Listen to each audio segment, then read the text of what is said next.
He's 40 feet away near the timeline. Now Jimmer sizing up Moss. Oh, no. Oh, yes! Oh, yes! Oh, yes! For Jimmer Fredette! Oh, no. Oh, yes. Jimmer Range is back, previewing the Final Four. Talk a little bit about the games that preceded the Final Four as well. I'm Carl Heiser, joined as always by my co-host Alex Cervantes. Alex, you're back from Sacramento. I am back from Sacramento. How was Sacramento? Give a city review of Sacramento. It's solid. My first experience on the West Coast. When I think of California, I think of like LA, San Francisco, like bustling cities. Sacramento was not that. Even with like 20,000 fans, and maybe not 20,000 is probably a bit high, but thousands of fans, and it was St. Patrick's Day, and it only really felt bustling like after like 10 p.m. So the nightlife was kind of crazy, like walking back from the arena to my hotel every night. But In and Out, kind of overrated. Okay, all right. Tried that. But yeah, it's a solid city. It's pretty quaint for like a state capital in a major city, you know. There weren't a ton of people. Food was good, so I don't know. It was ideal. Got an optimal result, I would say, for the school I was covering. So right, yeah. How was the arena? Really good. Like the media seating was nice. Like it was in the lower bowl, so like they didn't stick you up in the rafters. Of course, there was like courtside seating too, and then. Yeah, like the Golden One Center, the Alex Cervantes seal of approval. I don't know how much that matters, but I enjoyed it. It was it's a good NBA arena. And I saw the beam.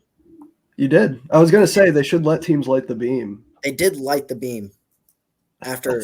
I'm sure it had everything to do with Northwestern winning in the round of 64. But yeah, the beam was lit. So it was That's sick. Cool. Yeah, I like the beam. And Maryland legend Kevin Herter loves the beam, so I also have to. Big reason they made the playoffs. Yeah, big beam guy. So, the Final Four set. Yep. A little bit of an unconventional Final Four. San Diego State, Florida Atlantic, UConn, Miami. I've seen a lot of like negativity about this Final Four. Like people don't like it, which I think is kind of funny because it was like when it was all blue bloods last year, people didn't like that either. So I think people just want a reason to complain. Yeah, I was going to say that exact same thing. I also think some of it has to do we like tension in college sports, and there's something to be said that the women's tournament has been just otherworldly in large part due to Caitlin Clark seemingly flirting with a triple-double and 40 points every time she steps on a court. Yeah. So I think people are like, and they may not be wrong that like, I don't know, man. Watching that game last night between Iowa and South Carolina was one of the best basketball games I've seen this year. Yeah, we'll talk about that at the end. But like, it just, I don't know. I think people like to complain. I think they like stuff to talk about. And at the end of the day, there's always going to be that guy or that contingent of people who are they just want to complain. And like, I don't know. I was 6, so I don't remember, but I'm sure people complained about the 2008 Final Four, you know? And like that had all 1 seeds. That had the 4 best teams in the country. Sure. Which is like the one knock against the NCAA tournament is that it doesn't show you who the best team in the country is. But couldn't it, like, shouldn't theoretically the best team in the country like put together 240 good minutes of basketball to win an NCAA tournament? Yeah, like, I think so. If you're the best, like, win your games, you know? Yeah. I don't know. I just think people don't understand, like, this actually is a really good Final Four. It's fun. And I think people don't totally get that because, well, first of all, I think these are all teams that people said were underseeded entering the tournament. Yep. So I think people are really tied to the seed line, and like we have 2 5 seeds in the Final Four. Yeah, but a lot of people didn't think they should be on that seed line, like entering the tournament. Florida Atlantic, people were lamenting far and wide that Florida Atlantic had to be a 9 seed and play like a toss-up game in the first round and then potentially match up with the 1 seed because people really liked this Florida Atlantic team entering the tournament. Also, San Diego State. So, I mean, I'll just go through all the teams. Like San Diego State, both Ryan Hammer and Brian Ralph, two guys that we've had on this show, said San Diego State would make the Final Four before the season started. So this isn't like completely out of nowhere that like San Diego State just fluked their way to the Final Four. Like this was a really good, deep, experienced, really good defensive team. Added Trammell in the portal, like right, yeah. They went and got some guys in the portal that like made their team better. That got them over the hump. Miami is the same build of a Miami team that went to the Elite Eight last year. And now we have to act surprised that like the better version of that team went one step farther and got to the Final Four. UConn's been one of the most talented teams all year. That's just, I don't think that's really that surprising. Yeah. And Florida Atlantic leads the nation in wins. They have 35 of them. They haven't stopped winning all year. So I don't know. I don't think it's like the craziest Final Four. I don't really think any of these teams are Cinderellas necessarily. No. They're all really good. And I think UConn is the best team left, but they're all really good. In a year where we have proclaimed about the parity and like loved it for that, I don't know why we're complaining when the gap shrunk between all these teams, and like heaven forbid like it actually kind of works out that way, you know? And like right. I agree with you. Like FAU got screwed. Like they should have been 6 or 7 on the 6 or 7 line.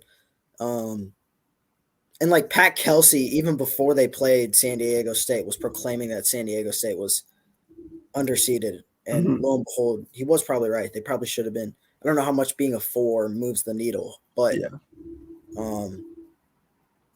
these teams deserve to be here. They won the games. Miami completed a crazy second half comeback against Texas. UConn has been the most dominant team the entire tournament. San Diego State's defense is suffocating. And Florida Atlantic, like, sure, did they get like I don't know. Did they get a boost like not having to face Akidi? Maybe. But like those guards would have ran roughshod against Purdue's guards. Yeah. And then like they didn't play Duke, but like Tennessee handled Duke. So like there's something to be said for that. And then they played a super explosive offense and won a thriller. Yeah. So like don't complain about Dusty May. Oh, absolutely not. The Owls deserve to be here. Yeah, 100%. I mean, let's talk a little bit about how we got here. Right. So we'll start with San Diego State. We'll start up there. Sweet 16, they beat Alabama. And I'm not going to lie, when the bracket came out and I was kind of going through, I had that matchup in the Sweet 16 and I thought, okay, like this could be a tough matchup for Alabama, but I still think they should beat San Diego State. More talented. More talented, like far more explosive offense.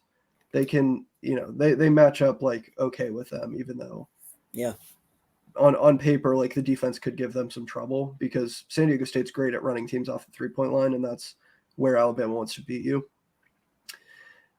And I had Alabama winning the national championship because I just wasn't sure what team across 40 minutes was going to, put up a game better, like good enough to beat them. And they lost. And I'm honestly not disappointed that they lost. I'm actually kind of okay with the fact that Alabama lost because this Alabama team acted like they were better than everybody else. Like they acted like they were above everybody for like half the season after the incident. So they sort of had it coming, I think. It was a little pride comes before a fall situation. And I'm not disappointed that they lost. But I mean, San Diego State was like the matchup. It was a matchup nightmare, like defensively for Alabama because Brandon Miller was a disaster. Brandon Miller was pocketed. Yeah, he was not good.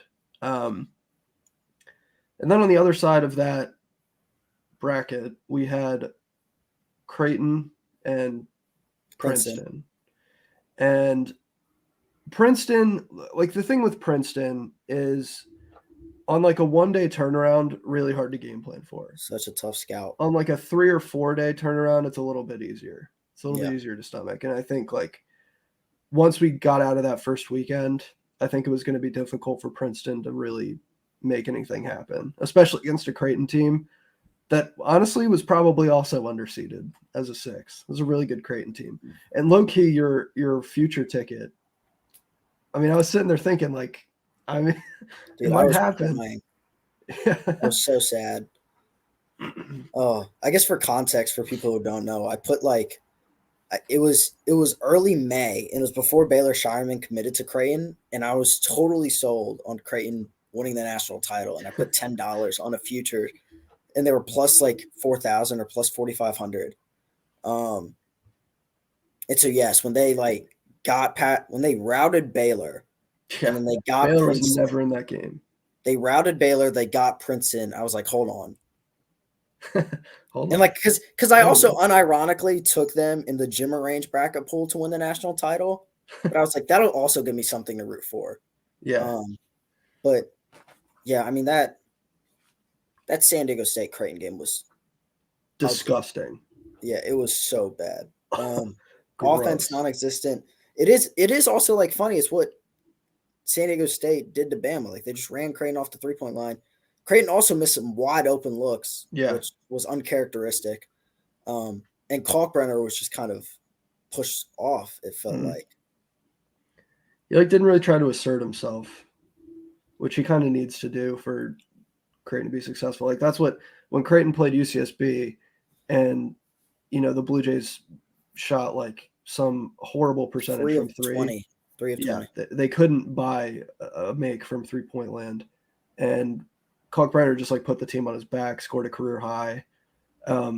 He needed to do something similar, I think, against San Diego State, and that just like didn't happen. Yeah, so San Diego State Final Four again. Like there were people who had this before the season started. I don't think it's the craziest thing in the world.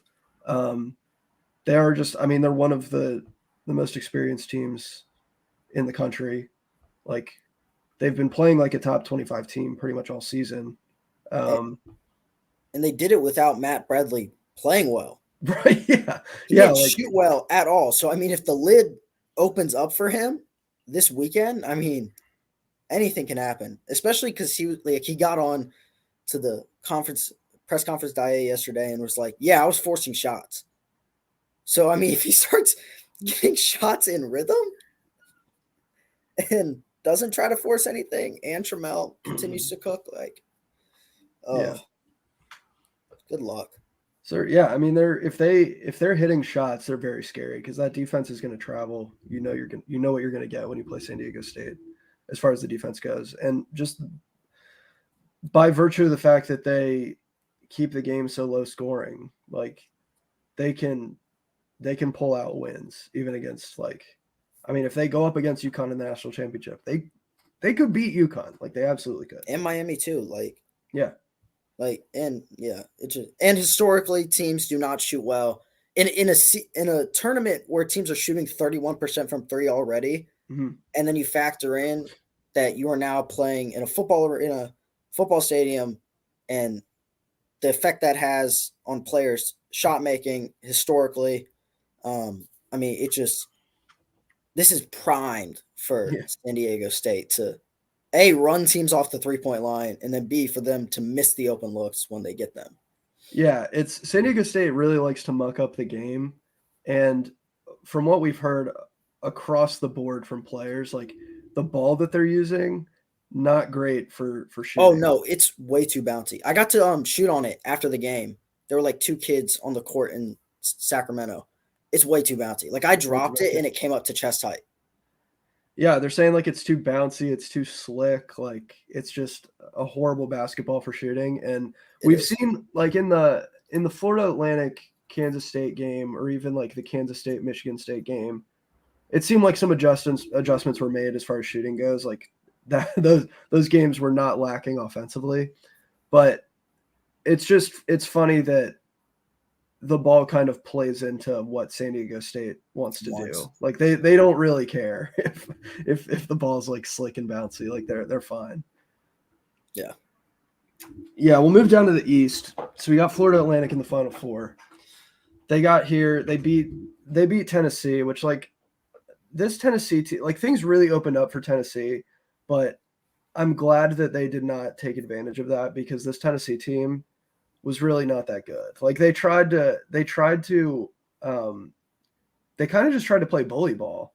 Like, I mean, you can speak to this after the Duke game. Like they're just throwing their bodies around because they know that without Ziegler, they don't have an engine for their offense. So that's kind of out the window. So the only way that we're going to beat teams is by actually beating them up. Yeah. And that's only like that was only going to work for so long, right? Like it got them past Duke, Yeah, and past Louisiana in the first round, but after that, it was like even though it opened up for them against such a like polished team like Florida Atlantic, that's not going to be tossed around. That's like they're poised, like they're not going to be intimidated by you, and one that like doesn't like the big thing about this Florida Atlantic team. It's been talked about ad nauseum, especially by the athletic writers, but these guys will like just take on an 8-0 run from an opposing team and just be fine. Like they're just going to shake it off because they just deal with it in the second half and they know that their run is coming, which is just crazy. But then they rattle off 11 straight points and you're like, this is a ball game now. When it looked like Tennessee had them on the ropes several times. Mm-hmm.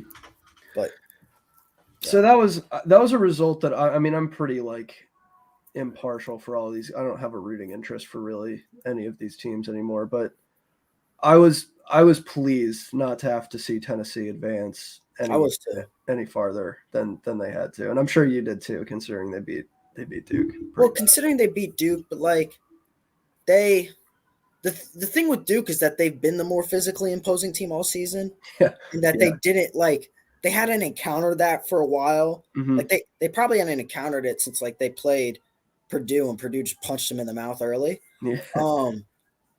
And then they played Tennessee, who was just going to like bang around Filipowski, and the officials never really set the precedent. Like, I mean, the officiating was just horrid in that game in general. Like Jeremy Roach fouls out with like 8 minutes to play and they reversed the call to keep him in. Like, I mean, what Plavsic was doing was what Plavsic does.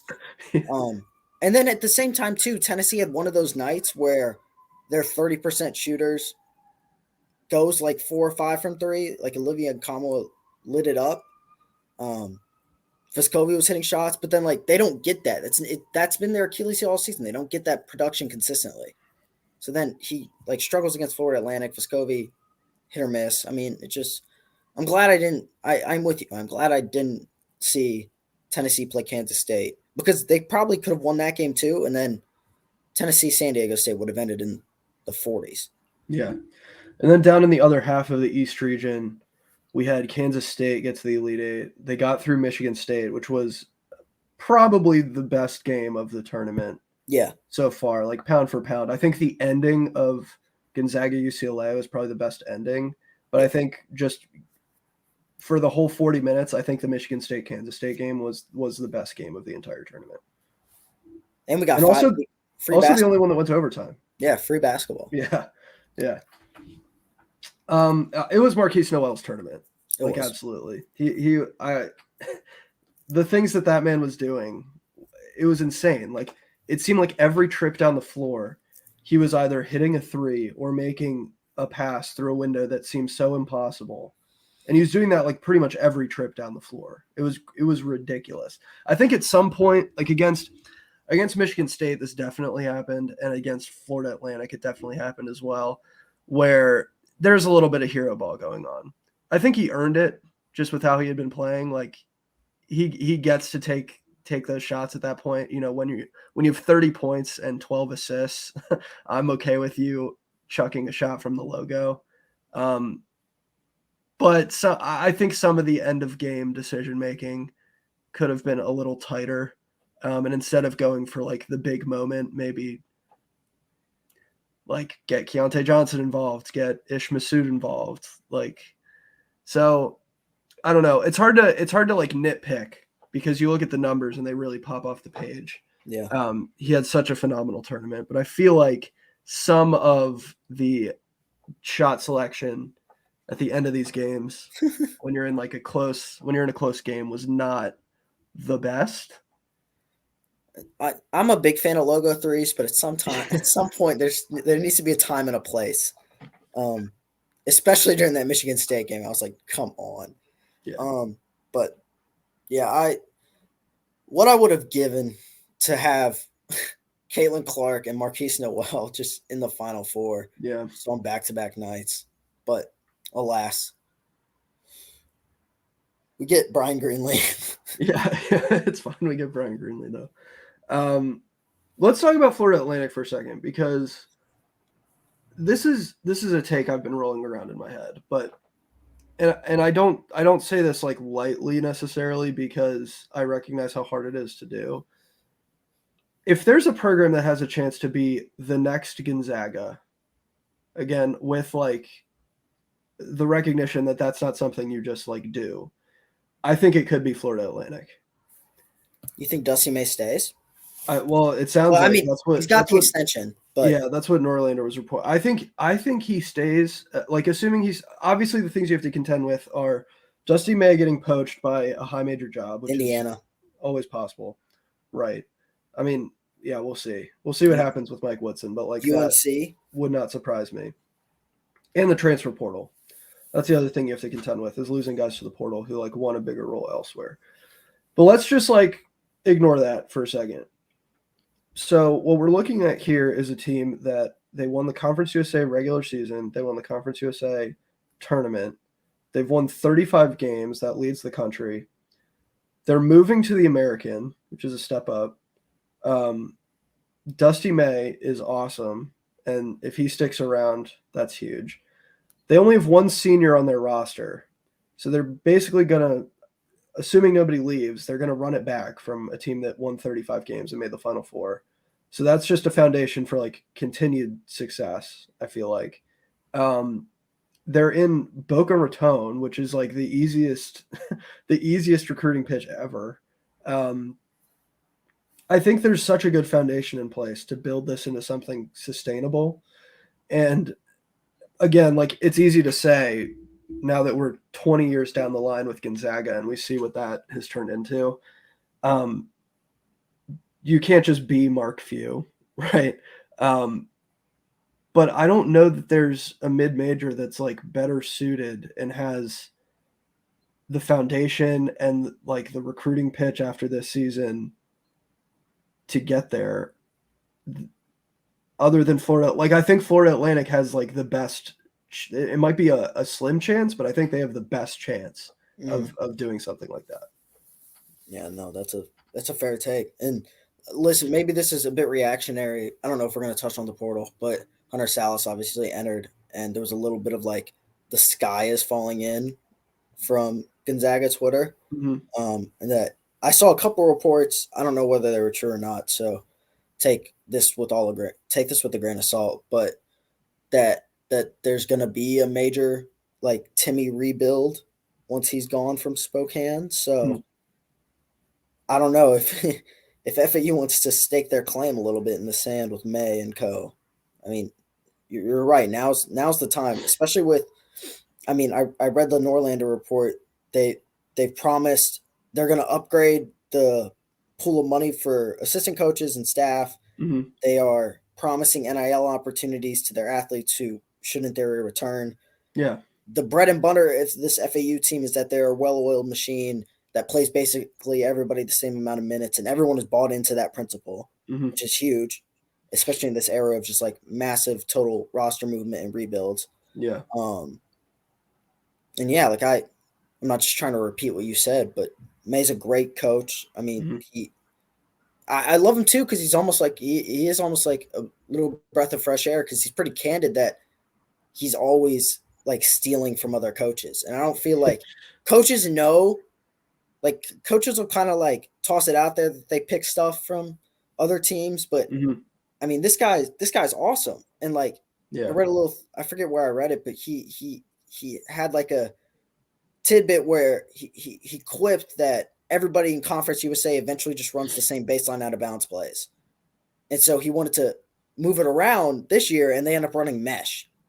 And like, That's just been one of the great late game joys of watching these Owls. So I think you're right. Like, I mean, St. Mary's, like, you can give them a shout, but like they're kind of like, I don't know, not just the way Randy Bennett runs things. It's a little different, I feel like. Plus, the Gales just don't have what the Owls have done. Yeah. Especially like recently. Little recency bias there. But trying to think of other mid-majors. But I mean, so they're going to the American where Houston's going to be gone. I mean, their main competition, like Cincinnati's going to be gone. Their main competition at that point is Memphis, as well as the other top flight Conference USA programs that are making the jump as well. So North Texas, I believe, is going and UAB is going. But other than that, like Houston's gone, Tulane, Jalen Cook is transferring. So I think that's a big blow for Tulane. Cincinnati will be gone. So they're it's like the perfect storm. And the other thing I forgot to mention, they have like $10 million set aside for upgrading facilities. So they're in a good spot. They're in a pretty good spot. Dusty May's awesome, man. Like, and the thing that's really struck me about Dusty May at the end of games is how he's so level. Like he's not too high, he's not too low. And I think when you're in these like close games, that matters. Like that makes a difference. Like you want a coach who's like going to be level, who's going to be like the calm, the voice of reason in the room when it feels like we just gave up an 8-0 run to this team at the end of the game. Like, what are we going to do? And he's just like, that's fine. We got it. Like he didn't even celebrate really at the end of the Kansas State game, which is crazy. Just made the first Final Four in program history, and he's just like, yeah. I just think when you're in those end of game situations, like the less frantic energy you have in the huddle, the better. And so having a coach who can kind of stabilize everybody, it's a good thing to have. So we'll pop over to the other side. Miami, they beat Houston. And then they beat a Texas team that I really thought, like once Miami beat Houston, I really thought Texas was going to the Final Four. Mm-hmm. They run the 10 guys deep. Yep. Different guys show up for them on different nights. Like Dylan Dessou was hurt, but Serge Rice has been phenomenal off the bench. Marcus Carr had been great. And Miami, like, they're able to go on these runs. Like, they have such a high-powered offense, but their defense leaves a lot to be desired. And, like, you kind of wonder at what point a team is going to exploit that. And Texas was in control for 75, 80% of the game. And then the wheels just fell off entirely. And they allowed Miami, like, they were up 13 with 13 minutes left. Miami outscores them by 20 the rest of the way. I just don't really know what happened for with Texas, whether it was like, because I don't want to think like Miami's defense was just suddenly getting stops, because they haven't really done that all year.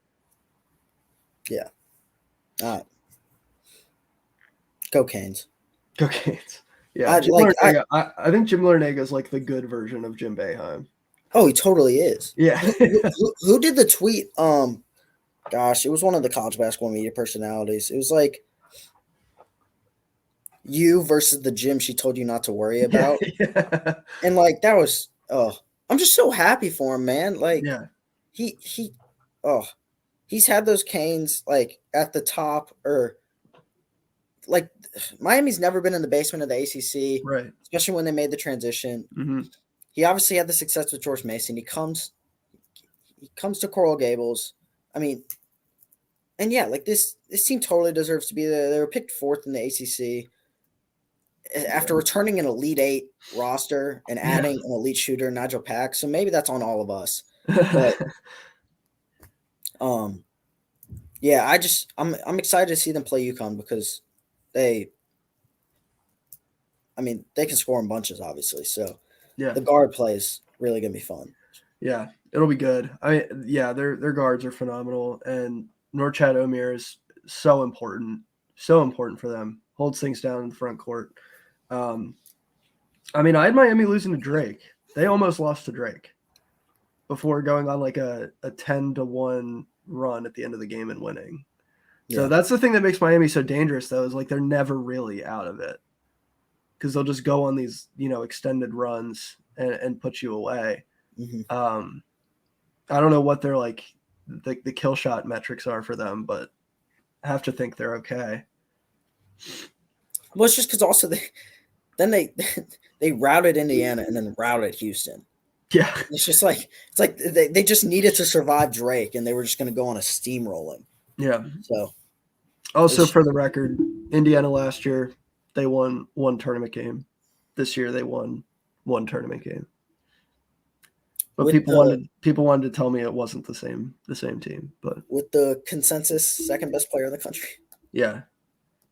That's through the TJD era, Indiana won 0 Big Ten regular season titles, 0 Big Ten tournament titles, a first 4 game, and a round of 64 game. Which sucks, man, because he was awesome. He was awesome. Yeah, he was very, very good. He was awesome. He seems like such a good dude. Yes. Yeah. So, is what it is. But I'm gonna say I was right the whole time. You were, man. Get your flowers. I'm gonna say I was right about them. Yeah. To your point about Jim Larinaga, they have always been kind of a tough out in the NCAA tournament. Like he always has them competitive. Like it doesn't even matter what seed they are. I mean, we saw them get to the Elite Eight last year as in a 10 seed. There's the year that Loyola Chicago, like it took a buzzer beater to take out Miami. Like it seems like they've always been kind of competitive. And I'm like thinking back to past tournaments and they've always put like a pretty respectable product on the floor under Jim Larinaga. I mean, you could go all the way back to like the Shane Larkin days, Ooh, what a dog. Yeah, absolute dog. So it's cool to see him break through the Final Four again. And I'm a big believer in if you keep your program at like kind of the same high level for long enough, eventually you break through. And that's kind of been my rationale for why I think eventually Mark Few wins a national title. I just think if you're in the mix for long enough, like eventually you end up being the one that comes out on top. So we'll see what happens after their little rebuild.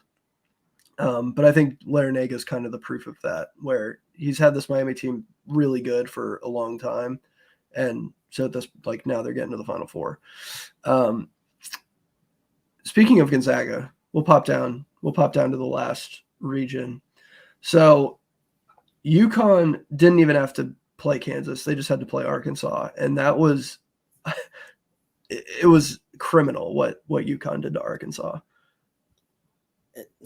It was criminal. And then they go out 2 days later and do something even worse to Gonzaga. Yeah. Yeah.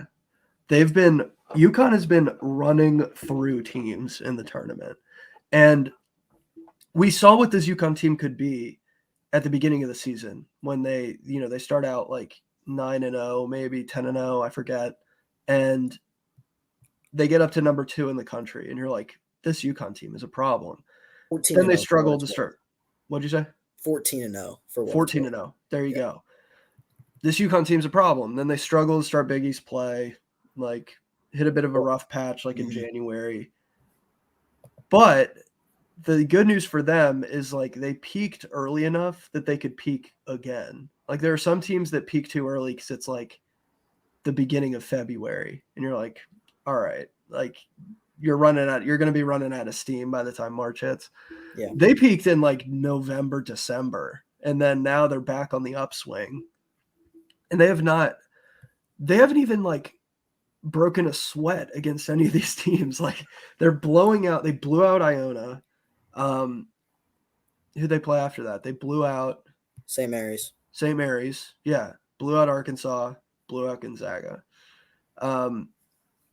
My big question about UConn was, are they going to have a like primary ball handler who can be respectable, like not turn the ball over? And Tristan Newton has kind of been that. And so that's like, and Andre Jackson has been kind of a really good secondary playmaker for them. Jordan Hawkins, I think, is the best shooter in the country, not just like percentage wise, but the angles that he's able to shoot from. It seems like no matter where his lower half is pointed, he's always getting his shoulder square to the basket. Yep. Just repeatable. He's a machine. He's awesome. I think he's going to be a really good NBA player after this year. Just because like that movement shooting is so valuable. So valuable. And then Sonogo and Klingon have been great. Like, and I don't know what else we would have expected, but they've been great. Correct. Yeah. But UCLA Gonzaga, little mini rivalry forming there on the West Coast. These teams seem to meet each other in big games in the tournament. I mean, you had the Adam Morrison game. You had the Jalen Suggs game. And then this is the Julian Strother game. Like they play all these games where like you can name them after one person. I mean, I'm telling you, it's gonna go crazy when these two teams meet in the Big 10, Big 12 challenge. Yeah, right. Yeah, exactly. It seemed like that UCLA Gonzaga game was crazy because it seemed like with like a minute left, UCLA was dead in the water. And then Malachi Smith throws the ball into the stands. You're like, okay, like that's a wasted possession, but it's fine. They're still up like whatever, 6. Then they start breaking free throws, like Drew Timme missing free throws left and right. Then Amari Bailey hits the 3. And I think, did that tie the game? Got him a lead. That got them the lead. Yes, you're right. Yeah, the comeback was crazy over the last like couple minutes and change of that game. And you're like, wow, like this is really how Gonzaga is going to go out? And then we were talking about coaches stealing things from other coaches. The Chris Jenkins play. Yeah. Yeah, which I think Mark Few said after the game, they call it the Jay Wright play. Yes, he did. Yeah. Which in the moment too, as Salas shovels the ball to Julian Strother, and Julian Strother is pulling up from the logo, I'm thinking this is the worst. This is the worst end of. I was like Paul George when Damian Lillard hit that shot. Like that's a bad shot. That's a bad shot. But it goes in, so like who cares? I'm on the record like 20 minutes ago on this episode saying big fan of logo threes. Right. Yeah. Disregard what I said about Marquise Noel taking time and space. That was an amazing shot. Totally wanted it. Evidently, Strother had asked for it in the timeout beforehand. It was just like, run it. I was like, I mean, the guts that takes right for you to give Strother that shot down only 1. Yes. Instead of just throwing the ball inside to Timme. Like, it was the epitome. I was waiting for an announcer to be like, they don't need a 3 here because they literally did it. Like, they actually didn't. So, it was just like the cojones that took. Timme had been cooking all night. Yes. He 36. The cojones that took to take that shot. It was in rhythm, though. He took it from, like, 29 feet. I mean, it's just what you want. It's going to be ingrained in my mind forever. Yeah, it was so sick. So sick. And then all that just to get absolutely blasted. In the next 2 days, 48 hours later. Yeah, which was tough to see. It was a tough way for Drew Timme's career to end, but it's a great career. Great career. Great career. I want to mention this real quick. I did see something crazy on Twitter. Maybe they were just doing it for engagement. It might have been CBK Report, but they were like, who had the better NCAA tournament career, Christian Laettner or Drew Timme? And I think that is just an other world. Like, what? Laettner's what? At worst, a top 4 college basketball player of all time. At worst, like, yeah, he made a Final Four in all 4 years at Duke. He won. He made 3 national title games. He won 2 of them. Yeah. National Player of the Year. Like, what are we doing? Yeah, what are we doing? Sorry, to your point about Christian Laettner, I forgot to shout out Jordan Miller for Miami for his perfect game shooting the ball. 7 for 7 from the field, 13 for 13 from the line, 27 points. Gave them a big boost against Texas, but I think because the last person to do that was Christian Laettner. It was. in It's the Kentucky. in the Kentucky game. The shot. In the Elite Eight. Yeah. So shout out Jordan Miller. But yeah, I don't think the two are really comparable at all. Yeah. Mm-hmm. Yeah, Drew Timme has been one of the best players over the last 4 years, no question. But over the last century, like in the 21st century, yeah. Very, very good. But there's levels to this. And there's also levels to UConn, apparently. So the team's scary. They really are scary. Like they have multiple – any team that can trot out – that was kind of the appeal for me all year, was the fact that they can trot out multiple NBA players. And now they're like playing to their talent level. And it's if they win the championship, like I don't care that they're a 4 seed. It's like I think they absolutely have a case to be the best team in the country. The metrics say it. Yeah, it's true. They're up to number 1 in KenPom. So it's just I don't even know. They're just the fun thing to me is that tonight Miami is willing to score with them. Yes. Miami doesn't play defense. So sure, let's run it. They're gonna go. So and that's kind of Miami. Like Miami just plays super free. Like it seems like they don't really worry about anything. It's almost like they're playing like pickup every time they go out there. They were playing knockout yesterday at the practice. That's awesome. If that doesn't epitomize this team and it's just like they pulled up to the park and they're like we got next, and they've been doing that for the whole tournament. And they just stay on. They don't. Right, exactly. Yeah, they're the team that stays on the court because they're winning. But yeah, that's just they play free, they play easy, like they don't worry about defense. They're like the perfect, rec league basketball team. That's what they are. But it's working. Oh, it's working. Do you have predictions? Final Four predictions? I think FAU's run ends against San Diego State. Okay. Just because of I'm taking San Diego State's ability to take FAU's 3-point shooting out. Yeah. And size-wise, they match up pretty identical. Mm-hmm. And then, I'll take UConn getting enough stops late in game to beat Miami. Then UConn wins in that. Like, that seems so soft, but they're the best. But, you're talking about there's only 3 games left. Like, there's only so many different ways it can go. And there's I don't think there's any way I could pick UConn. Like, Miami can beat UConn, I think. Like, they can absolutely hang with them and score and just outscore them. But I just can't bring myself to pick anybody but UConn to win that game and then win the national championship. So, yes. I'm going to be rooting for FAU hard. I would love to see them get to the title game, but I kind of agree with you. I think San Diego State will give them some trouble.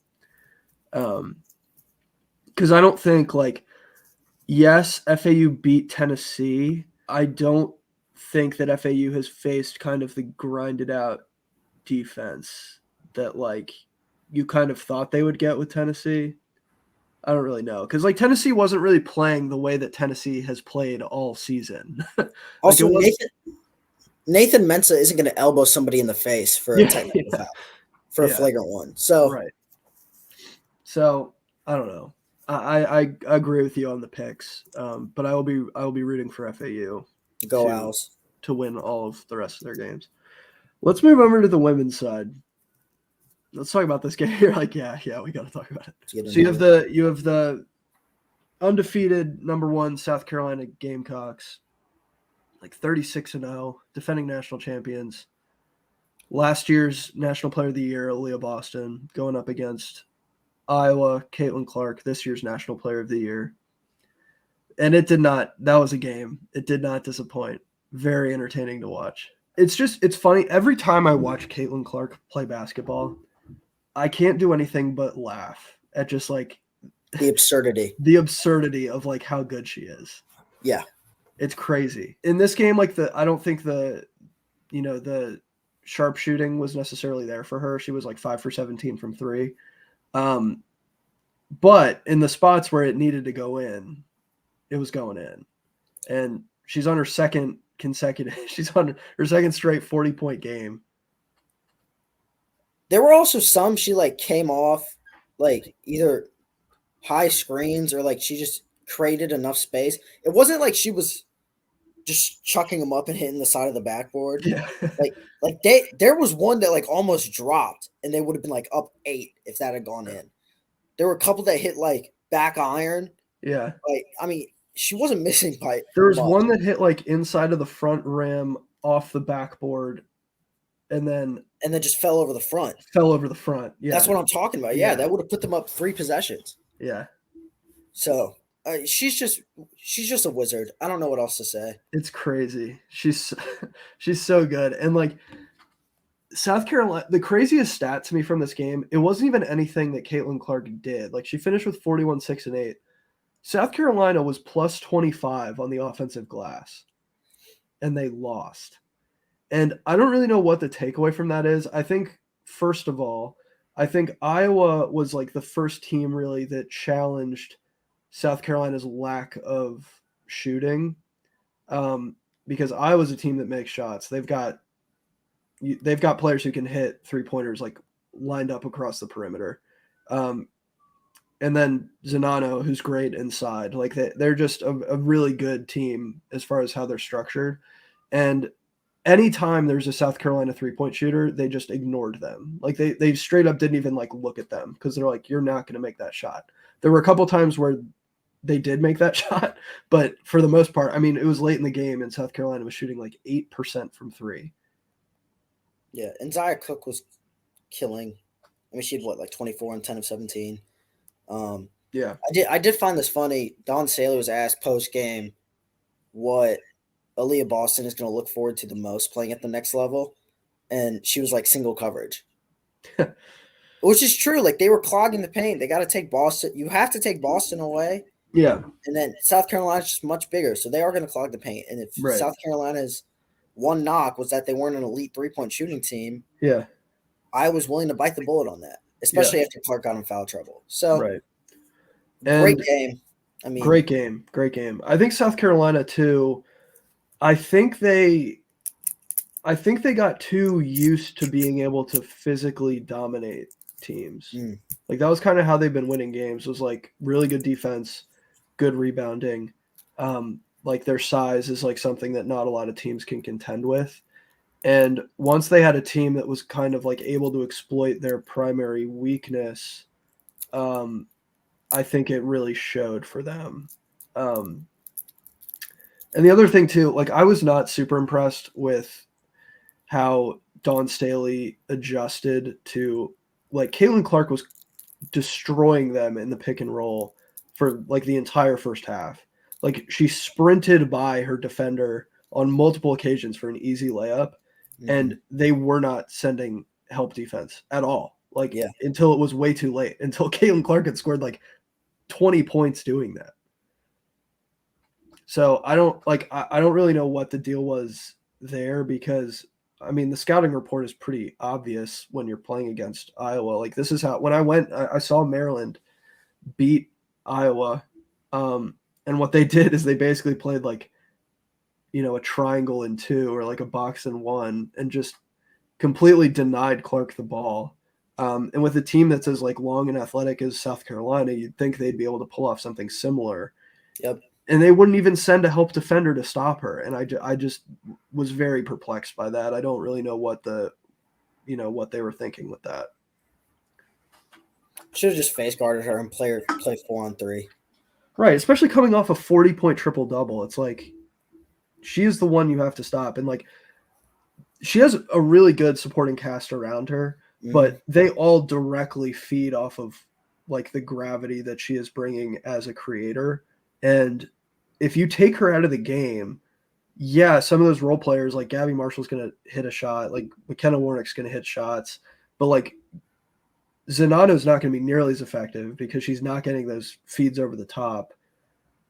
It seemed like such an easy scout, and even like the in-game adjustments seemed like it would be kind of obvious. I mean, I'm not a coach, so it's easy to sit on the couch and say like I know what I'm talking about, but just at the point where Caitlin Clark is beating you at the same thing over and over, maybe like stop her from doing that thing.